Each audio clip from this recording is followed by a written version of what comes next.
The sheriff didn't just lock himself in the deepest cell, he threw away the key. When the deputy walked in, he found him staring blankly out the window. He begged the sheriff not to do anything stupid, but the sheriff went ahead and said those forbidden words anyway. I want to go out. Because no one who'd ever said them had lived to tell the tale. You see, in this future world, humanity had been driven underground. Down here, there was one ironclad rule. Anyone who said, "I want to go out," would be forcibly sent to the surface to perform cleaning duties. But everyone who went topside ended up dead, poisoned by the toxic wasteland above. Still, the sheriff said those forbidden words without hesitation. His wife Allison's mysterious death 3 years ago had left him with nothing to lose. That day, Allison had stood up in the cafeteria and shouted that the outside world was actually full of green grass and blue skies. The ruined wasteland they saw on their screens was a lie. The leaders had doctored the footage to keep everyone trapped down here, forever stripped of any hope of escape. When no one reacted, she shouted those forbidden words. I want to go out! And so Holston, both sheriff and husband, had no choice but to personally escort her to the surface. The silo's residents watched Allison's exit through a live feed. After she stepped outside, she used a wool cloth to wipe the silo's camera lens. Everyone got excited,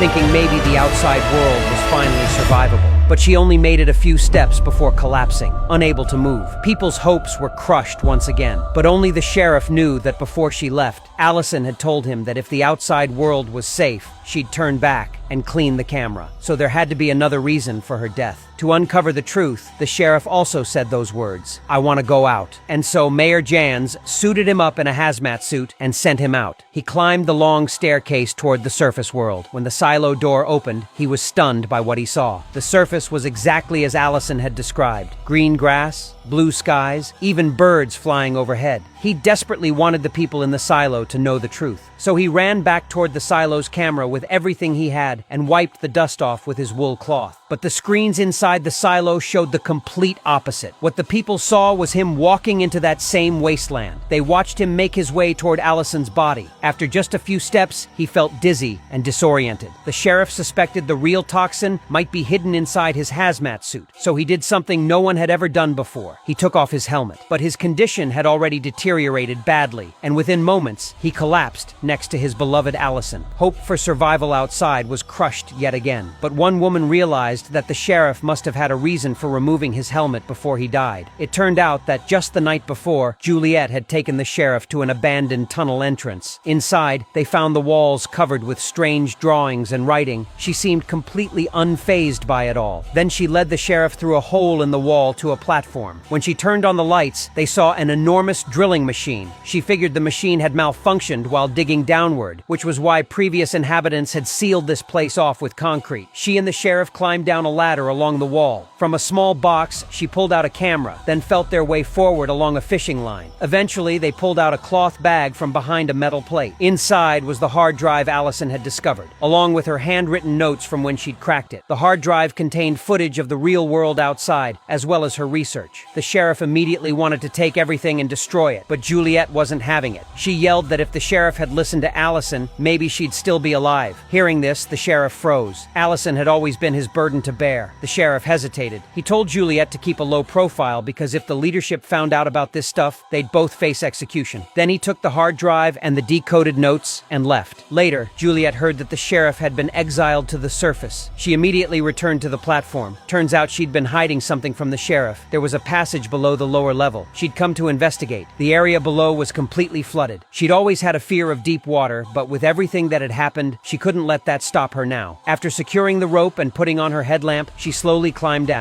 Halfway down, her nerves got the better of her, and the headlamp fell into the water. She had to feel her way down in complete darkness. Just as she was about to reach the water's surface, the generator in the cylinder above suddenly malfunctioned. As the person in charge of the generator, she rushed back immediately. She found her apprentice about to go in and fix it, and Juliet immediately stopped him. When he insisted on going in anyway, she decked him with one punch. After the generator crisis was averted, her supervisor came looking for her. He chewed her out for being drunk, missing 2 hours of work, and beating up the apprentice who idolized her. But Juliet brought up something deadly serious. The silo's generator had major problems and needed to be shut down to be properly fixed. Her supervisor said the generator had never been shut down in the silo's entire history. It would plunge tens of thousands of people into darkness. Even 5 minutes of darkness would cause mass panic. He couldn't take that kind of responsibility. Juliet insisted that a brief blackout was better than total generator generator failure, which would mean the end of the silo. In the end, orders from the top meant they could only do basic patchwork repairs. Just then, the generator suddenly surged with high voltage, causing violent tremors throughout the lower levels. And as luck would have it, Mayor Johns had just arrived there. Learning about the generator malfunction, the experienced Juliet decisively entered the generator to make repairs. Thanks to her work, she successfully restored normal pressure. Mayor Johns had witnessed Juliet's competence firsthand and gave her his stamp of approval. He immediately decided that Juliet would inherit the sheriff's position and become the new sheriff. But she refused without a second thought, saying she was fine staying on as a mechanic. The next second, the mayor handed her a sheriff's badge and said this was the late sheriff's dying wish. When Juliet arrived at the office to accept the appointment, she found the mayor's body. Since the silo's equipment wasn't sophisticated enough, there was no record of who the killer was. If word of Mayor Johns' death got out, it would definitely cause riots. According to silo regulations, Bernard from Judicial temporarily assumed the position of mayor, and Juliet, newly appointed by Mayor Johns, took on the responsibility of finding the real killer. She was assigned to work in the former sheriff's office. Juliet noticed the ventilation duct in the room kept making strange noises. Just then, Bernard showed up with a change of clothes for her. Even though she'd been made sheriff, not everyone accepted her. After all, she'd just been a laborer on the lowest levels of the silo. Bernard had always believed she'd committed theft back when she was down there. But given the late mayor's personal appointment, Bernard couldn't say much. On her first day, she found a note on her desk, but before she could figure out what it meant, her deputy burst in. He told the sheriff that someone down below was beating up a citizen. Turns out the deputy had been secretly having an affair with the mayor. He suspected that a thug from the lower levels who sold fake medicine had killed Mayor Johns. But without solid evidence, Juliet just dragged him away from the scene. Then Juliet went straight to the recycling center to look for the former sheriff's belongings, especially the hard drive and decoded diagrams they'd found. But the worker said they hadn't found any of that stuff when they cleared out his things. Meanwhile, Robert from Judicial showed up at the deputy's room and said the department head had decided to remove Juliet from her position as sheriff. The deputy decided they could wait and observe because once Juliet became unpopular enough, she'd resign on her own. But that night, when he returned to his room to sleep, a mysterious man burst out and grabbed him in a chokehold. Luckily, with decades of police experience under his belt, he managed to break free. But when he went back to his bedroom to grab his shotgun, he found it missing. The mysterious man was behind him, pointing the shotgun right at him. Meanwhile, Juliet returned to her quarters and heard strange noises coming from the vent fan again. So she opened it up and discovered a fishing line with a metal ring hanging from it. Following the line, she slowly pulled a bag of documents out of the vent. Juliet was going through files when someone suddenly started pounding frantically on the door. Without a word, the man outside handed her a note. It read that the deputy sheriff had been murdered at home, but by the time she arrived as sheriff, the others had already cleaned up the scene. On top of that, they'd already found some civilian from the silo to take over as deputy. Just as Juliet was about to speak up, Bernard cut her off. His concern wasn't about finding the killer. It was about keeping the silo's residents calm and maintaining order. After they left, Juliet immediately searched the deputy's room. She stumbled upon a note in his pocket. It was the deputy's list of suspects in Mayor Johns' murder investigation. She stuffed the clue into her pocket and headed straight to Bernard's office. Juliet wanted to jump into the investigation right away, but Bernard didn't seem the least bit concerned. He even casually picked up the former mayor's juice and took a sip. His mind was clearly on how to smoothly step into the mayor's role. That's when Robert chimed in with a suggestion. Declare both deaths accidental, hold a single funeral, and bury them together in one grave. It would not only divert public attention, but also spin a touching story about two elderly companions. But when the funeral actually took place, everyone just stood there completely stone-faced.